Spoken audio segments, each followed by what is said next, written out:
we live? Just making sure we're good to go. I like the way this looks. Like, this coloring looks nice. We just need something on the wall here now. I think a giant picture of me. Yeah, you're just a big fat head. It's a big fat. In more ways than one. like Maverick. Yeah, I showed my mom a picture of Maverick the other day, and she was like, "Oh my gosh, he is like the most perfect, cutest little baby." She was, cute little baby. Yeah.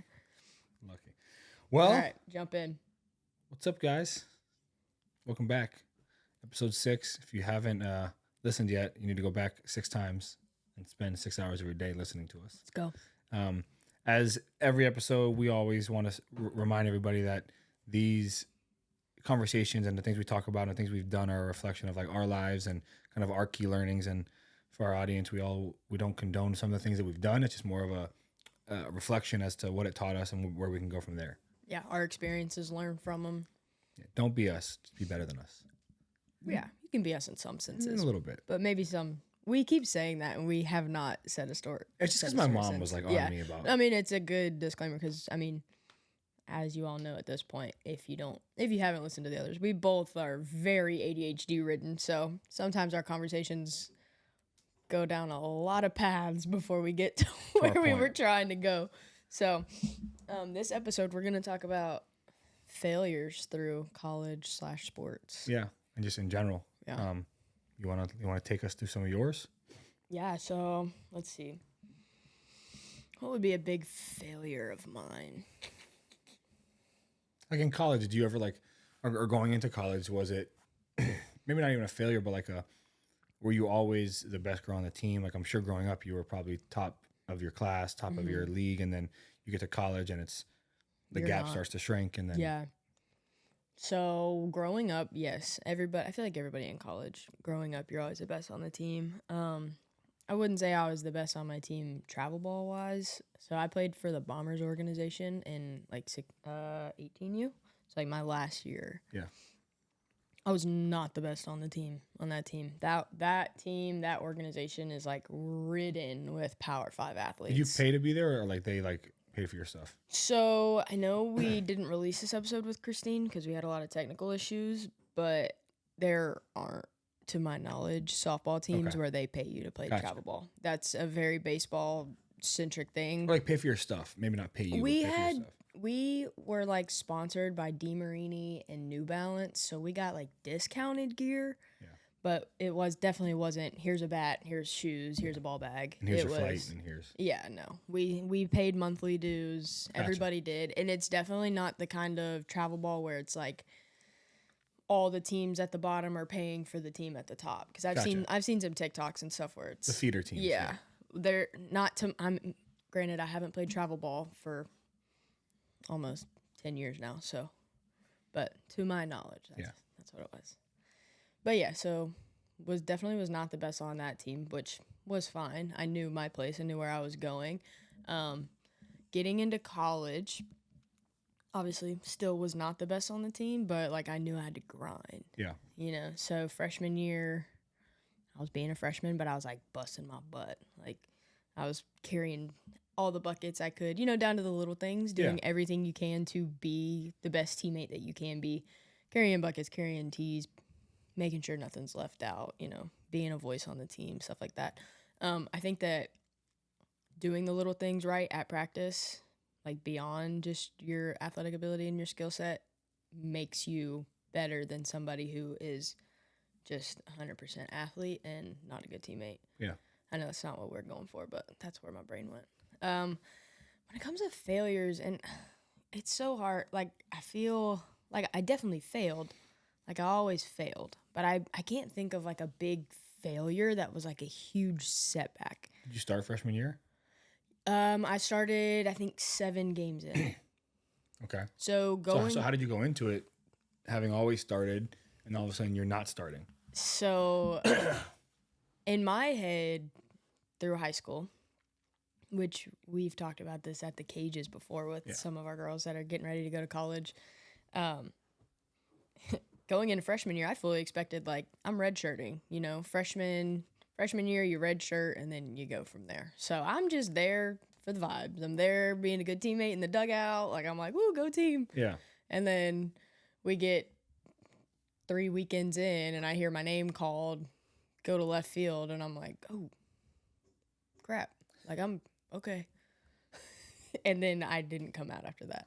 Okay. So, like I said, like I didn't expect to go in starting or anything. And Well, then why is that? I did. Just because freshmen don't play? Yeah, just that's what my head was. See, for me, that's like, I talked about this with Kenna, and like Hannah, I was like it's weird because for me, you made it to college, so you check that box, you're on the team already. Right. Now your next box to check is whose spot do I take? Yeah. And how do I take it immediately? Whereas a lot of the girls that I was like, no, freshman, like I just want to get settled and and I don't know, maybe it's a generational thing or maybe, but like I went Chris Sale. Do you know who that is? You've talked for the Red Sox. Yeah. All-star. I think I'm pretty sure he won a World Series. Levels better than I was. But I went into like my freshman year with I'm going to take his spot. And like maybe delusional confidence, but I had a very hard time when I didn't start or I wasn't in the rotation. Right. I could see that. As I got older, I was like that. Also, at my first college, we didn't have the best coaching. Like, we, it wasn't like, hey, get out here and grind and try to take somebody's spot. It was, these are my starting 9, and if you're not on that 9, sorry. So it didn't give you a lot of hope of, like, let me take that spot. Yeah. And, again, I'm a kid straight out of high school, just happy to be there. But after I transferred, I think it was my senior year, we had a girl come in from, I'm not going to say where because then it'll give it away too much, and I don't want to just completely crap on this girl. We had a girl come in from a Power 5. They're about to be, they're Power 5. Yeah, we'll say Power 5. They're right on the line right now because of one player right now. We'll say Power 5. And she was a terrible teammate, horrible teammate. She made excuses to get out of practice. She had an injury, quote unquote, all fall, so she didn't have to do the conditioning test. She didn't have to do the 5 a.m. conditionings and the 6 a.m. lifts. Like, she was there. Not always. She was there. And she had all these health issues and this and that. And then we get back from Christmas and Jesus walked on water and she's healed.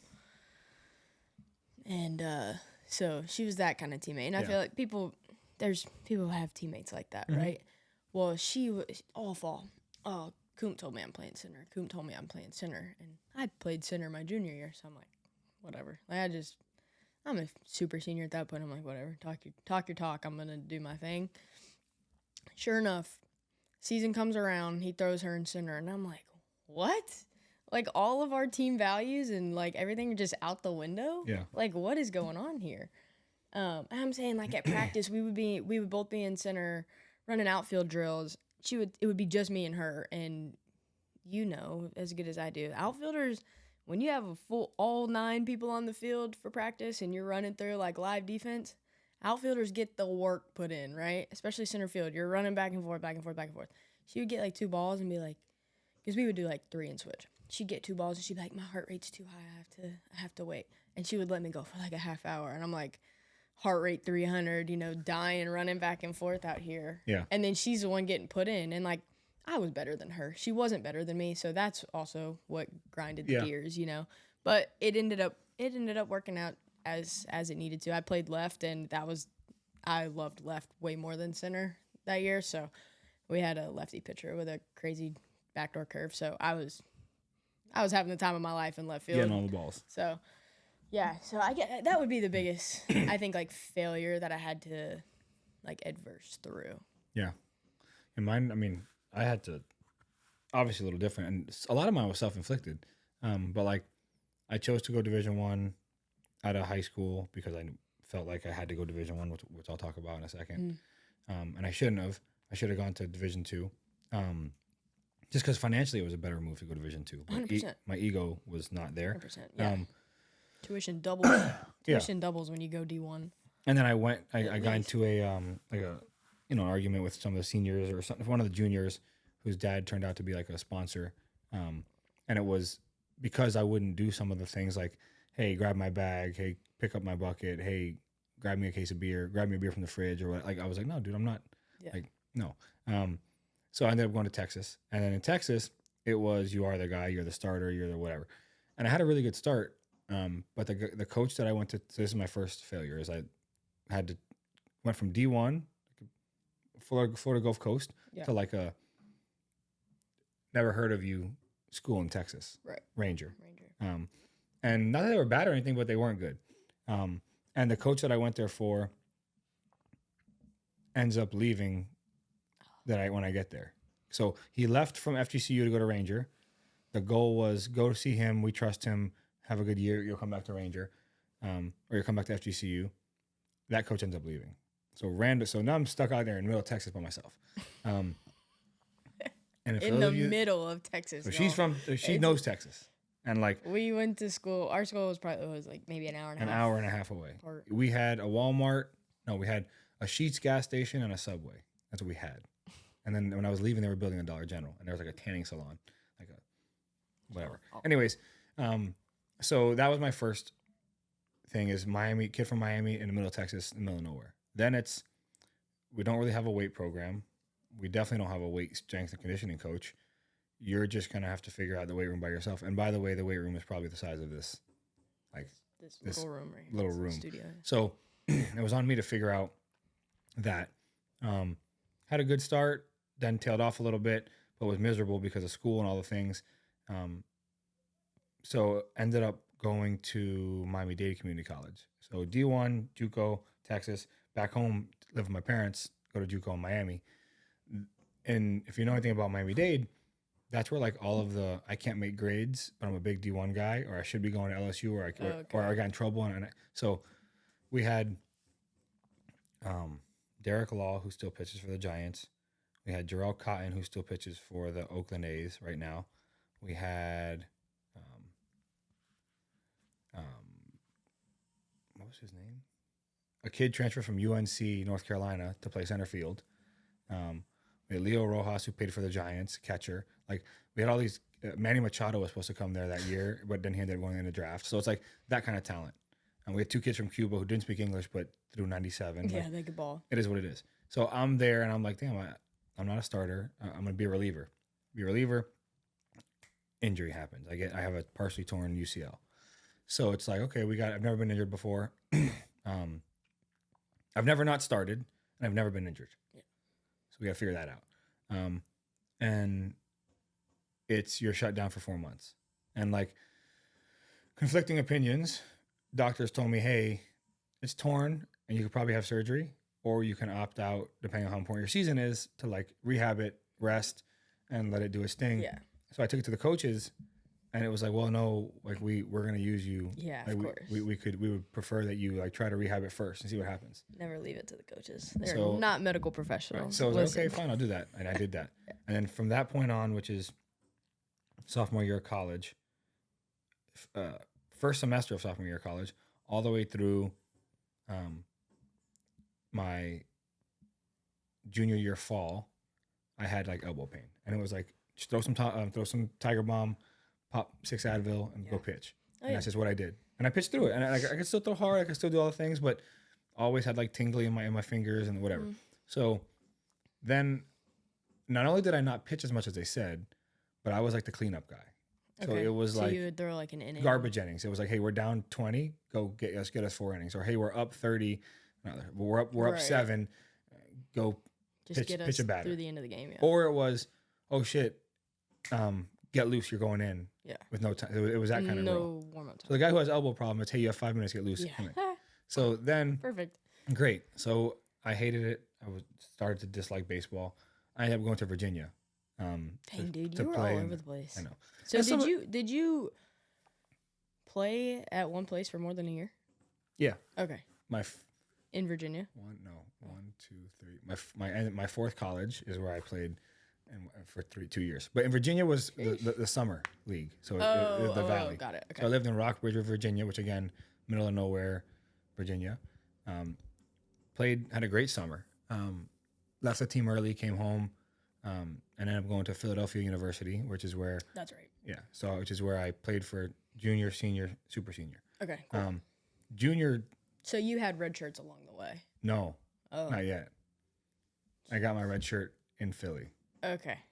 So junior year, I'm in Philly. I'm the big guy from South Florida. It's a small D2 Yeah. wood bat. Like it's not really. They're not really. Now they are. Now they're good.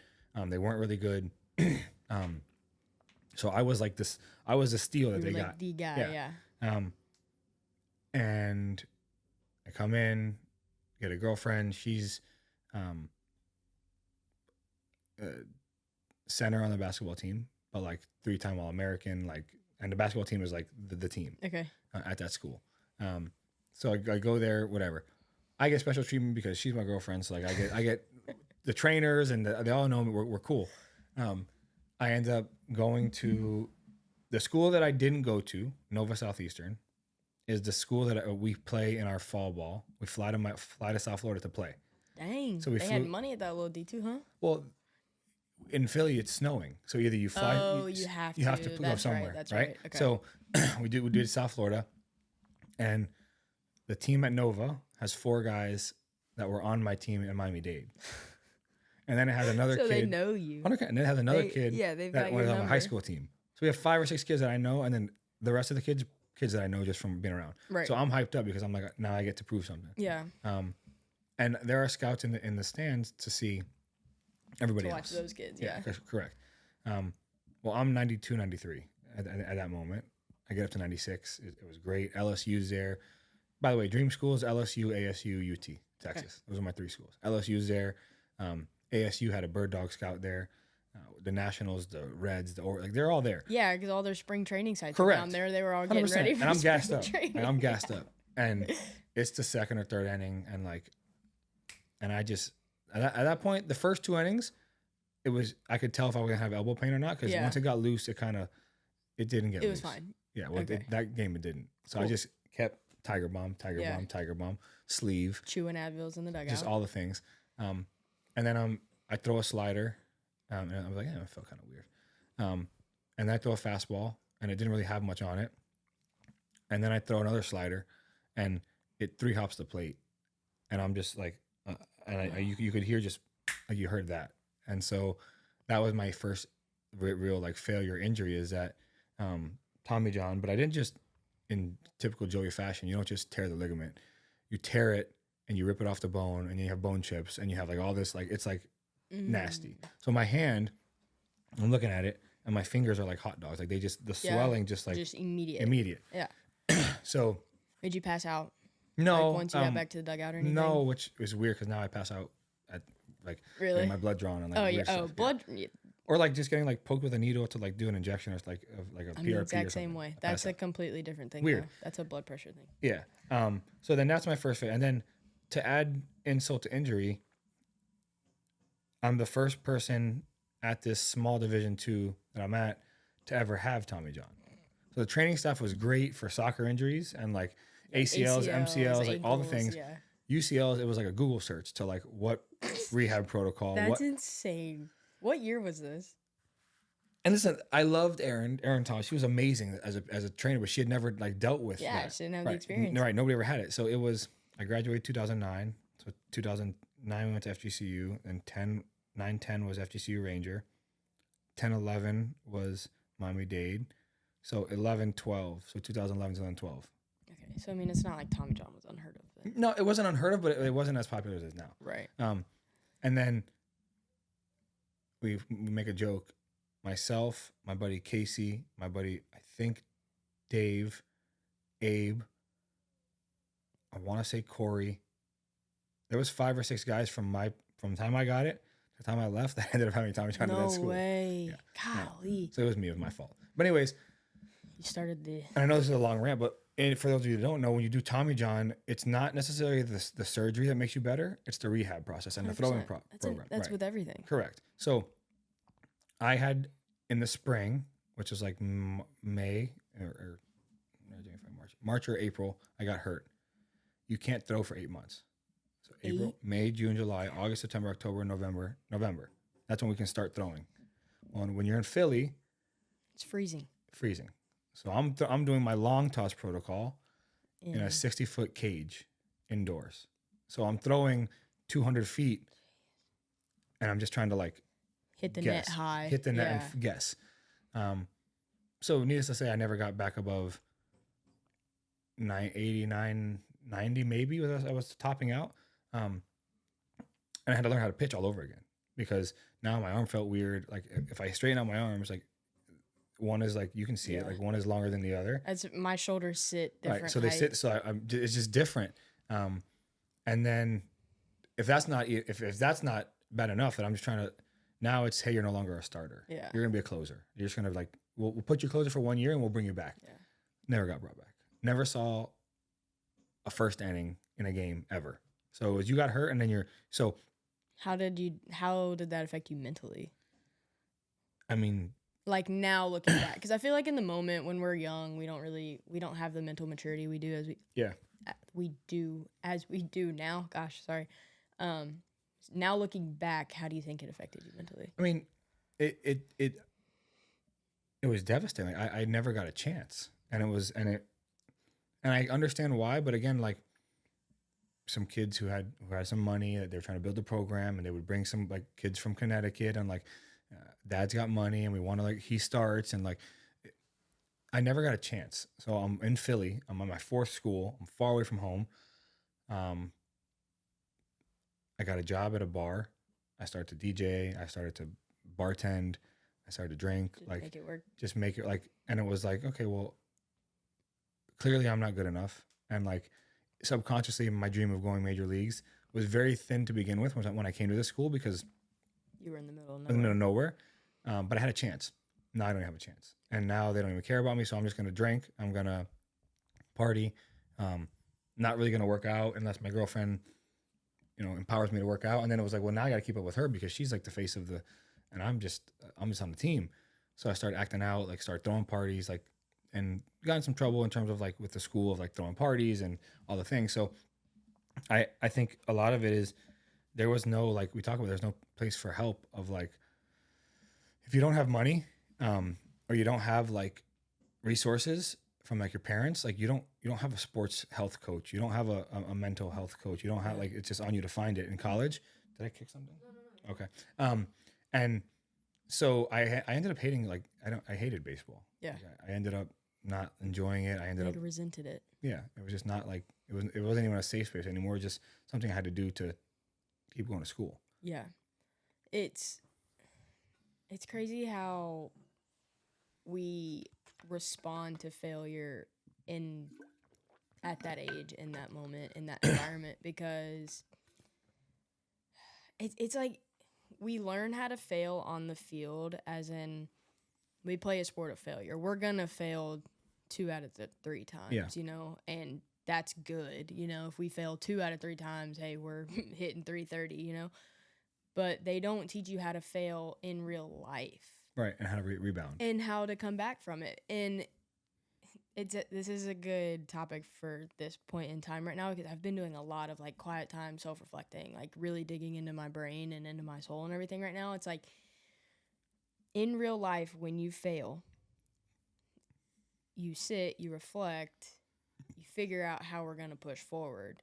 But in sport, especially our sports, you drop it, you can't change it, you let it go, and you move forward. Right. There's no, okay, well, how do I come back better and stronger from this? It's don't even think about it, flush it. If you think about it for too long, then you're sulking, then you're weak. And you're a bad teammate. Everything else. You strike out, it's done, nothing you can do about it. Get in the dugout and cheer for the next guy. And it's even tougher because like when you get injured, you're no longer important to the team. And like in my experience, the coach checks on you and like, hey, how you doing? How's your rehab? Are you doing your things? Great, cool. I'll see you later. Yeah.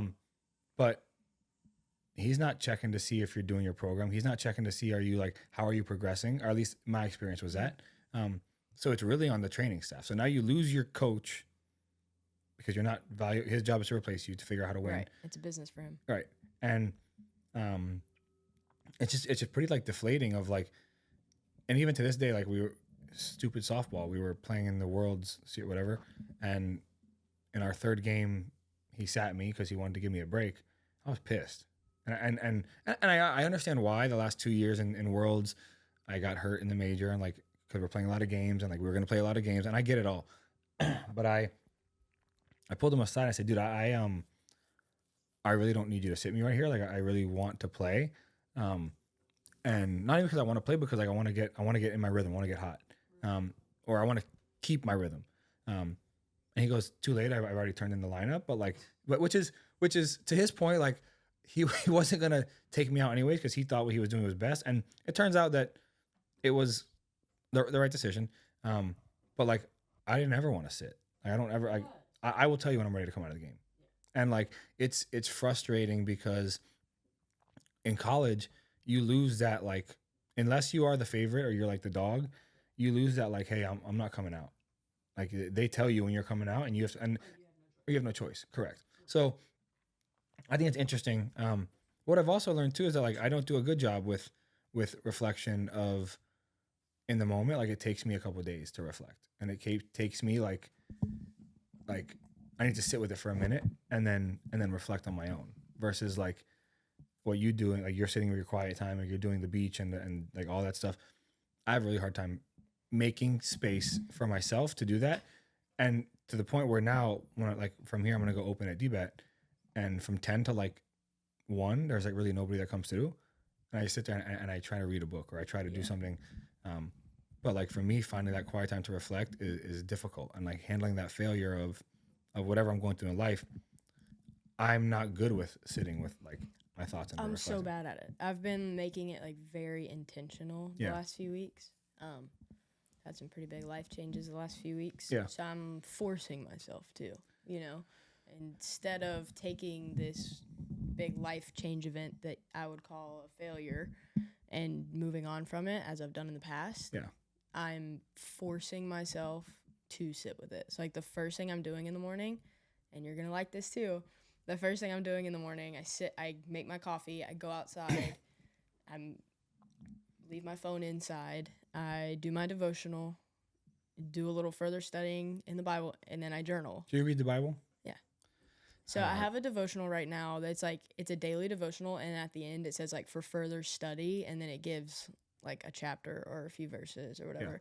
Yeah. And that's where I go from there. And then sometimes I'll read more than what it gives. Like if I want to learn more about what is being talked about or being taught in that chapter or that book or whatever, I'll keep reading if I'm feeling like it. Sometimes my brain is bouncing all over the place, and I'm like, let me close it because I'm not retaining this. And then I've been journaling. I've been writing. I haven't journaled in a minute. I've been journaling. Nice. Been doing it. I think it's helping. I don't know. And again, like this is the thing too about like faith and journaling and like all these things is there for me. There's no tangible like hey, it's like it's working. It's working. Yeah. It's all like you have to believe it's working. Yeah. And for me that's tough because like I like to see things working. Me too. And you too. I know that for a fact. And it's funny. I was talking to, I'm not gonna say a friend, but just an acquaintance. I guess an acquaintance or just like a person in passing who like I have met. And like all of these similar like big life things that are happening to you and I like happen to other people, and like moving to a different state and like things not working out, whether it be relationally or job or whatever it is, and then like you feel like you're stuck, and it's just like and it's funny, I often use guidance to other people as your I'm talking to me, but like I'm talking to you to help you out, but like it's really me talking to me. I said okay, you're telling me that like all these things are happening and like it's terrible and yada yada yada. Okay, cool. What are the 4 best things that have happened since you moved to this new city? Yeah. Oh well, I can only think of one. Oh no, what are 4? There's got to be 4. There's 4. Yeah. Okay, cool. So is it possible that like while this bad stuff is prevalent and like very real and all the things, that in order to find these 4 major things that have happened to you that have changed your life, like that had to happen. Yeah. 100%. And like and the failure of relation, job, bad decision, find whatever it is, had to happen to find the purpose 100%. or to find the reason. 100%. And I believe that like so heavily right now. Yeah. Like I'm gaining so much clarity, and it's kind of crazy to look back to, because like I'm not gonna get into like all the things that have happened, but you know that I know that you know that I know. Yeah, it's like been like 3 weeks, and I was texting somebody about this a couple days ago. Actually, it's like the amount of clarity I have gained in the past 3 weeks. Really, the past like 1 to 2 weeks, because sat and sulked for a week. Right.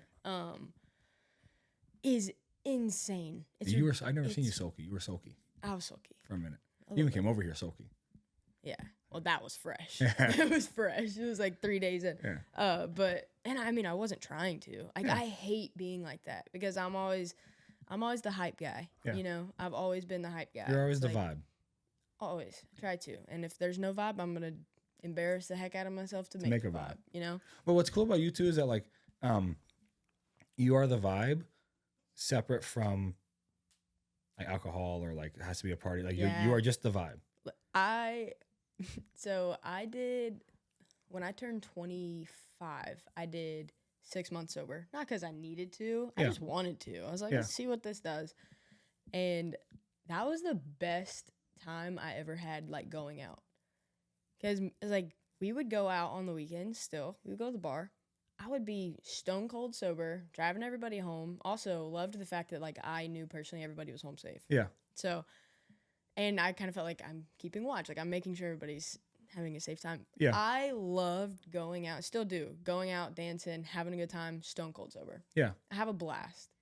Yeah. Like, I could never drink again. I'd be 100% okay with it. It's funny because, like, I feel like college athletes, college in general, kids in general, you get to that college phase and like you get booze and whatever it is that you get into, and like you start to like check off the box. Don't like that. Yeah. Don't love this crowd. Don't like it. But then you also have the box of, well, if I stop this, then I don't fit into that crowd. And I think part of my failure or part of my learning is that why I got out of the alcohol space is that arguably those 2 jobs that I had, I was like the guy, like no bullshit. And we talked about this. You needed somewhere to go in Miami. You needed a nightclub, a restaurant, a reservation, a phone call or two. Me or my team could have it handled. And like, even for people who like even if we were just homies and you're like, hey, I'm coming to Miami. Can you send me? Yeah, I got you. We'll take care of the tab. Don't worry about it. Yeah. But like being in that space, if you talk to anybody from that industry, I would have a shot. I would have 2 shots maybe, but I would always drive. And I was very much like, cheers, and just like toss it, or cheers and spit it out. Or like in my cup is soda, water, and lime. And that's like, what whenever I was doing that 6 months sober, and I had a 9 to 5 still, and we had a lot of social events. That's what I would soda, or like I'd grab the bottle and we would, hey, take it. Yeah. And I'd put it on my, whatever. But no, yeah, that same concept. So I think like having to go through these things is failure, but I find that a lot of athletes like have a hard time of letting go of that. Like, I have to be a social person. Yeah. Yeah. I could see that. Yeah. I like it. Like I truly think that I could, I could not have a lick of alcohol and be totally okay, like with having a cigar or like whatever else, like, that in the vibe. But even when we go on a golf now, like I'll have a transfusion, but just grape juice and ginger ale because I like the taste of grape juice and ginger ale. Right. Chilling. Yeah. Chilling. What is so let's talk about, we talk about athletics, and dude, it's growing back. Dude, your hair's growing so fast. I said that the other day at DVAT. I told Christine, I said, it's so weird seeing Joey with his hair like that. And she was like, well, you've seen him since he cut it. And I'm like, no, he was bald like 3 weeks ago, and now he's halfway back to where he was. A friend of mine called me. It's growing so fast. Like every week you have a different hairstyle essentially because it's growing so quick. A friend of mine called me microphone head. Yeah, dude. Look, twins. Okay, ADHD. So talked about college and all that, but like talk about professionally your failures or like things that like, I just don't like the word failure, but like but you setbacks need failure or you need failure to grow. Correct. I'm very, very big on failure is a teaching lesson for you to grow. I don't see failure personally as a failure. Can I name drop companies and ask you if you felt failure or just like bad fits, or would you rather me just say 1, 2, 1 and 2? Because You can name drop them, and then I might just bleep them. okay, fine. Leighton. Huge success. I learned so much there. I grew substantially at Leighton. Do you feel like you failed in that like role, or do you feel like that was just like a not good fit? It was a not good fit. Okay. I don't think like long term not good fit. Yeah. Short term, great fit. Financially, great fit. Financially, great fit. Yeah. People, I learned a lot how to deal with normal people. NARPs. Yeah, NARPs. Non-athletic real person. Regular Clock person. it. Yeah. You call it regular? Yeah, regular. Okay. We would say non-athletic. I guess regular is Regular person. non-athletic regular person. Yeah. We would make fun of those in college. You're a NARP. 100%. Okay, so Leighton, success. Yes. No real failures there. I mean, there were like little failures. No, but like not like a. Not, no. Okay, cool. Hallie Media. TBD. TBD. So in that, yeah, I don't even know how much longer it's gonna go. Honestly. Yeah. Yeah. What's the next? Stank sack. What's that? So. Oh, stank sack. Yeah, stank sack. So yes. this week the ball is rolling. But okay, pause before we talk about stank sack. Okay. Can Hallie Media, and I don't pronounce your last name because I suck. It's okay. It's Southpaw. Santignan. Yeah. Okay. You cool. got it. Hallie Santignan Media. Check it. Follow it. That's just the photography side. Correct. Of things. Yeah. Is that your creative outlet? Is that your passion? And like, does that leave a place for you to do things you love while paying for your bills and exploring others? Or do you just do it because you needed to? All of the above. Cool. In different ways. Okay, so it pays the bills. Yep. The photography side of it is a creative outlet. There is nothing I love more, other than being on the field myself, than being on the field and catching and taking pictures of raw athletic emotion. Cool. I love it. Yep. Love every bit of it. And I haven't done sports photography since like softball season ended last year, and I got to last week, and I was like, oh my God, like this is where I need to be. But it's really hard to pay the bills just on photography alone. I really think if like that is like your fun outlet, you should let me connect you with the U-Trip creative. Oh, I'm people. 100% down with that. Yeah, I mean, I would love It's to. stupid, like it's softball, but like I don't care. yeah. I don't care. I've been reaching out to like local teams, like Kyle's organization and stuff, just because I want to do like, I want to give kids in the area like a college media day. Yeah. And so I talked to We Kyle. do it at DBAT. Huh? We do it at DBAT. You can do it outside. Huh? I mean, you can do it inside, but then I got to bring in flashes and all that stuff. I mean, yeah. But I mean, more like, on that. Yeah. I'm more because I have an idea I'm gonna roll with. That's cool. But Okay, anyways, so stank sack. Stank sack is, and now I'm like okay with publicly talking about it because You get your patents and stuff. we're about to start selling. Nice. Patent is pending in the Cool. works. We're in the works on the patent. I have created a technology that filters moisture and odor from batting gloves. Yep. Or we can just say athletic gear. To essentially, we're going to say batting gloves because that's the first product right now. I've made a bag that has a technology in it that absorbs moisture and odor from them smelly, stinky batting gloves that, and not everybody has smelly batting gloves, but everybody has at least one teammate whose hands reek. Absolutely reek. And it has been in the works for probably 6 months now, testing different technologies, failing, growing. Yeah. And we have Who's we? Me. Good. Me. Good. I have decided on one that works. It's tested and true. It's not like 100%, it's not going to make your batting gloves smell like they just came out of the package for the first time, Right. but it's a good 60% reduction at least. So It gets big. And so this week I'm placing an order, my first order this week. what's your order? Like my first order to What's your start first order? selling. Yeah. Yeah. What's your first order? Like how many? Yeah. Probably 500 is the Okay. goal. Cool. So I'm getting all those numbers from the manufacturer. I was supposed to get them yesterday of like MOQs and like cost of goods and stuff, but I should get that hopefully today. And then That's an dope. order will be placed this week.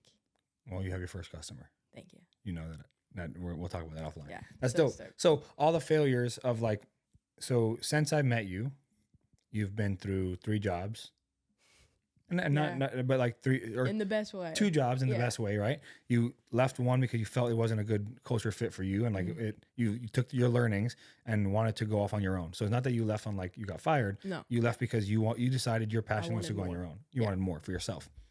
You wanted the freedom to do what you want too. Then you did that job, and that was like a contracted kind of gig. Yeah. Decided, hey, All my gigs are contracted. right, hey, there's more for me out here. And now you've invested in your own dream, or not dream, but like idea and thought, because you've talked about this before, all while maintaining your passion in your like media spot. Yeah. That's dope. I mean, again, we talk about similar paths, right? Yeah. Definitely. Since you've met me, Yeah, I mean, we have 2 jobs, yeah, very similar. my own business, Yeah. and it's crazy. Like I think it's all honestly too, like we have to tip our hat to sports for this because like if I wasn't an athlete, if my brain wasn't wired the way it was because of sport, I would not be like as ambitious, as willing to take risks. Yeah. I wouldn't accept failure the way I do. But I don't know if it's so much a sport as it is. Well, it is sport for sure. But as it is like personality type and like community, because like I have so many friends in sport who are just like 9-to-5ers, and Yeah. like But that were is, like- they were they like college athletes? though? high level college athletes, like Sarah. But again, But she's in She- a very different field. right. So I'm saying like it depends what field you're in, because like Sarah's in a She's an engineer. Sarah Davis. Go watch her episode. It was great. I think it's Sarah Helen on TikTok and Instagram. She's an engineer. So like she works her 9 to 5, and then her creative is TikTok. Yeah. And then her like outlet is softball. And her it's gym, softball, BP, work. Like all Yeah. those things. I don't think every athlete has to be an entrepreneur. No. Every yeah, athlete- that's what I'm getting at. Yeah. Yeah. But you can tell just from the conversation we had with her that like she busts her butt.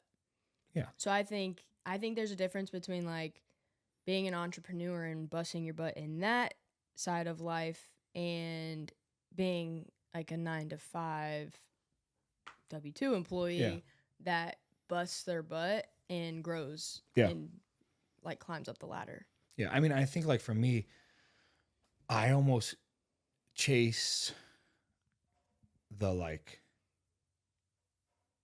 chaos, like the failure almost. Like I want to be like pitching. I There's want growth it to in be there. 7th inning, bottom of like 2 outs. Like last night, I know you didn't watch it. Dodgers.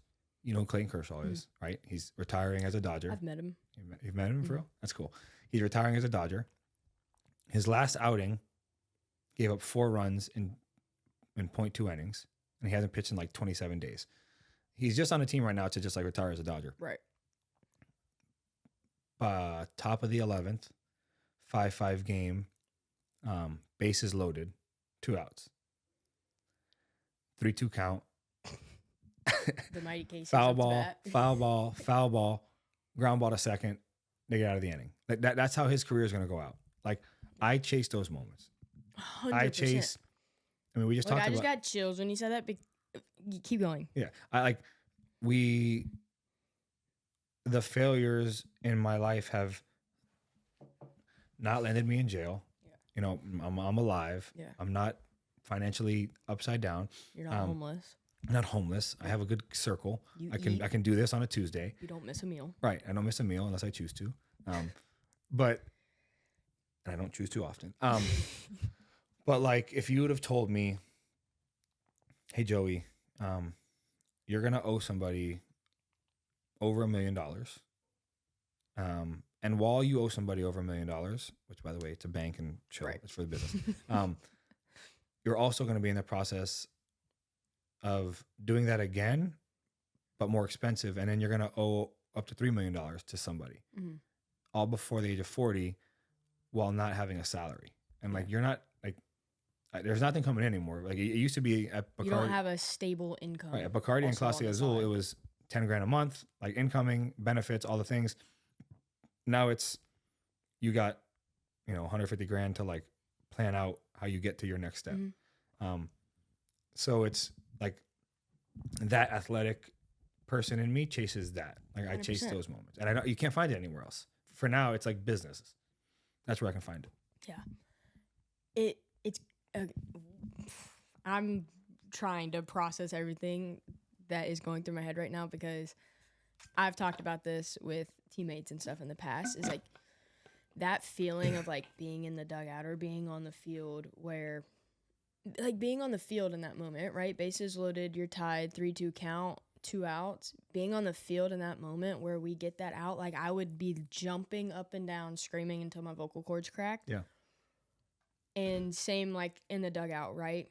On the other side of it, you hit a home run or you score a run. That feeling in the dugout of like cheering on your team or like cheering on a success that your team has just made, I have never had that feeling outside of that environment.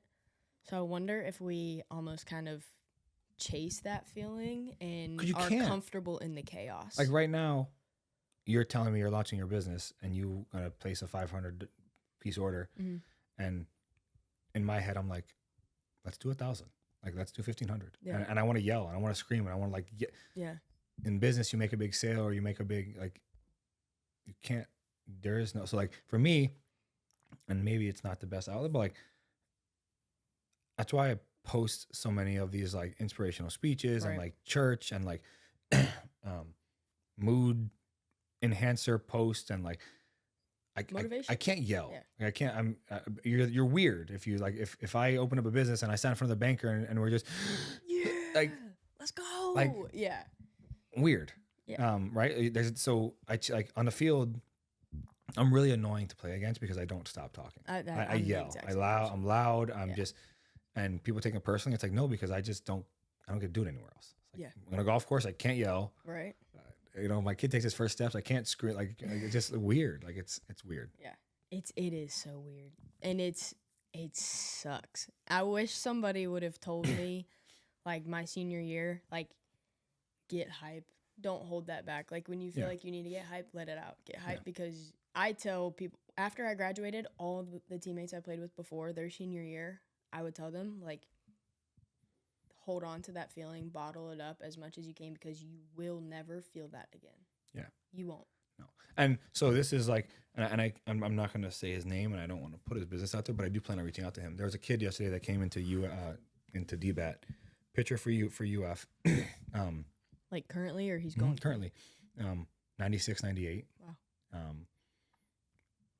Projected top pick. And I don't normally let other trainers train people at DBAT. Right. And I was kind of like blindsided yesterday, but a guy asked to rent a cage for 2 hours. He told me kind of what was going on. I knew the guy, so I figured whatever. We're not busy. Let it happen. Yeah. 6'6", 180, walks in the door. Little blonde girlfriend. Hey, I'm here for whatever. He had elbow pain last year, and so they shut him down because he had like tingly in his fingers, and he wasn't able to get above 90. Turned out everything was fine, structurally, mechanically. It was just like a thing. In his head, he's just a wreck. Like he's a wreck. He's a projected top first rounder. Like, but emotionally, he won't make it past rookie ball. And like, I don't know this kid from anywhere. I just heard a story. He doesn't know who I am, but I'm gonna reach out to him. And as of now, that is. As of now, that is. We don't know. Right. But up in the bullpen, he was 96, 97, indoors. Safe his space. Girlfriend's behind him. Mm-hmm. Like, chill.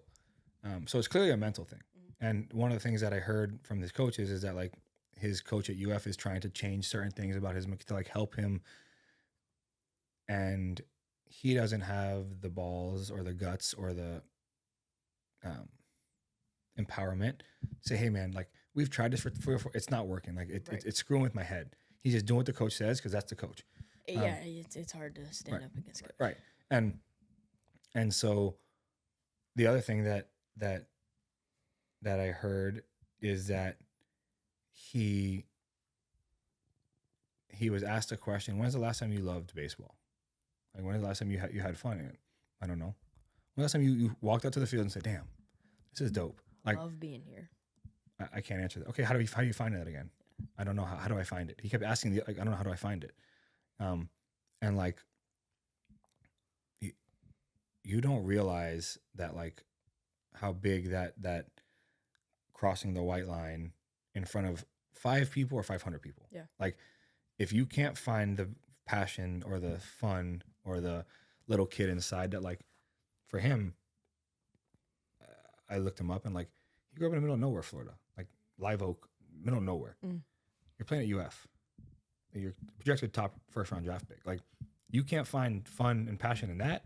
I can go out there and I can give up 12 runs, whatever. I'm playing D1 ball on a multi-million-dollar facility with a potential multi-million-dollar contract, and I just can't get out of my own way. And it's like, dude, the 5-year-old kid in you that, like, would cut off his leg to be there. Yeah. I would cut off arguably pinkies and fingers to, like, have another chance to do college over again. Yeah.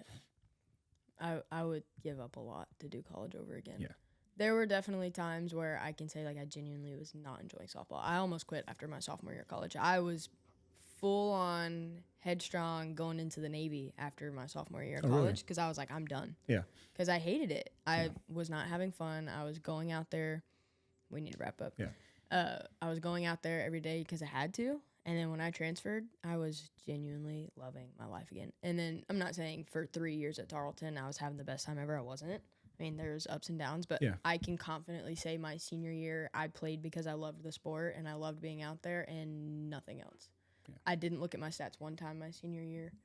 I didn't, like, obviously I cared if I got out and stuff, but, like, I didn't care. Like, I was out there for my team. I was out there to have fun, and I was out there because I loved the game, and I knew that it was going away. Yeah.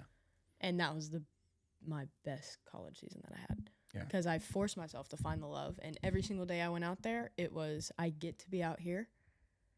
I get to be here with this team. I get to bust my butt, and I get to be sore tomorrow. What? What is that? You see what it says? No, what does it say? It's scribbled. You get to. Oh, it's like I can't see that. I got it after the Christine thing. Oh, cool. Yeah. It's funny, and as we wrap up, if you've made it this far, like, and you're an athlete or you're just a person going through life, like, if you're a collegiate or high school athlete, like, I will tell you that you will never find as much genuine, pure, selfish happiness and success and, like, joy anywhere else in life until you, like, have your own kid, as you do. And it's probably, and I don't know this yet, but I'm assuming seeing them do the sport thing as you do when you're playing it. So, like, enjoy it, embrace it. If a coach is making you hate it, transfer. Yeah. Like, 100%. Go somewhere. That's what I did. Take a year off. Like, your teammates suck, great.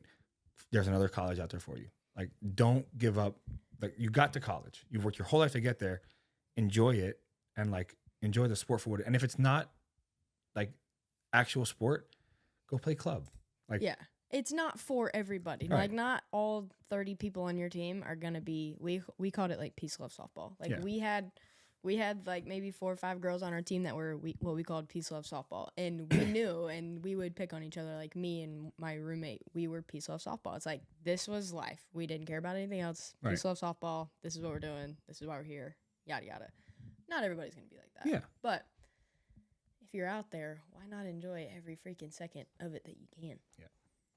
Because, God, I miss that shit. Same, dude. Every day. That's why I play golf and softball, and nothing compares. I think that's why I don't like slow pitch, is because it's like, oh, this is like, it's not even a tease. It's like, pisses me off that it's not that. I think you would like it if you played at the level of Shelby and me. Maybe. Because then it's like everybody is Oklahoma. Like, you're playing, like, now it's a dogfight. Like, Sarah, she's going to ball at you 100 miles an hour. Like, yeah, that's crazy. So, all right, cool. Episode 6. Done. Peace. See ya. Follow, like, share, comment. All the things.